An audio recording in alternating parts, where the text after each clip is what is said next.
inagemo kwa ariko nindure ukuntu woga nk'amafi turebe koga inagemo mwana yonagemo no manu tsikari agofi arozi ngo Romeo bite ucyari he ndakuru amaguru wakagaranje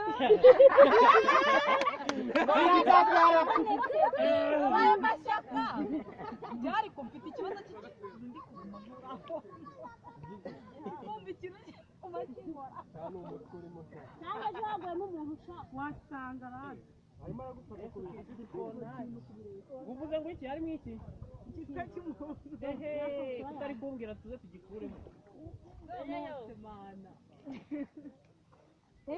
nogara kwibuye dore kandi bogana ni hafi da manuka uretse utamena urukubonye manuka uzi ukuntu natirimbutse njyewe beti we yoga nk'uri koga ruziro mama wete ikintu kibyinjiyemo uretse utatutera amazi kinini arazirikatse arazirikishe azirikishe najyemo yo yagiye mu jisho kuri umugore wawe manuka umugabo ari kubura abayobozi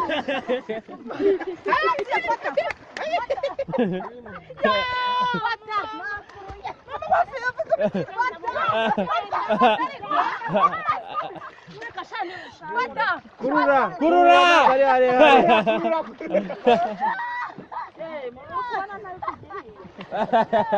tugiye kureba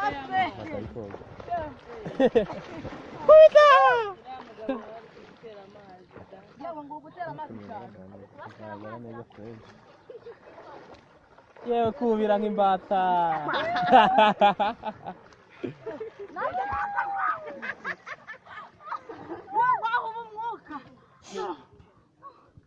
Mama ufata radio yanjye shiramo umuriro. Fata ukaradi. Ntabwo kashira umuriro. Oya. Ngende kwishakira ahantu heza.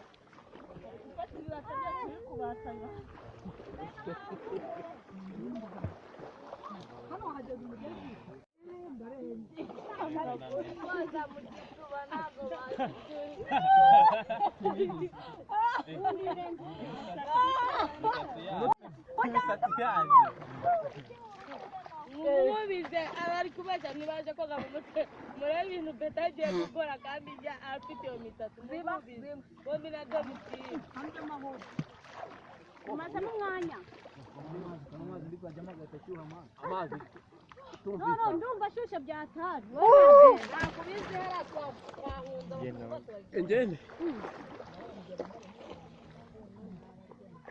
abageni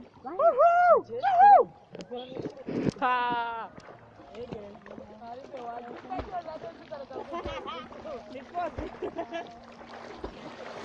Niyo telefone icuranze cyangwa niyanjye bari kumamagara. n'umuhungu wawe Sako bari kumamagara. umuhungu wawe ucuranze Oya ni ingi.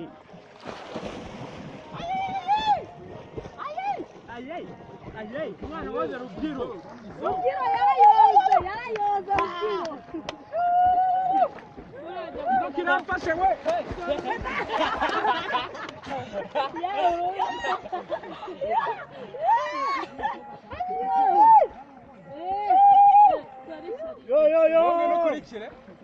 nukurikire ma nukurikire yumiwe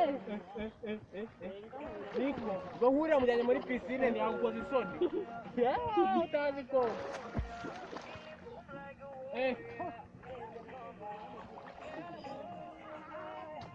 Ese nka wafashe umukobwa yakumwe. Uri mu. ari gutinya sinamumanuriye Oya baba ari mu biki bundi. Uramudubikamo akamubatiza wowe. Kurura. umuntu we nawe ntago yanjyana aracyuye no nkubera akayengereza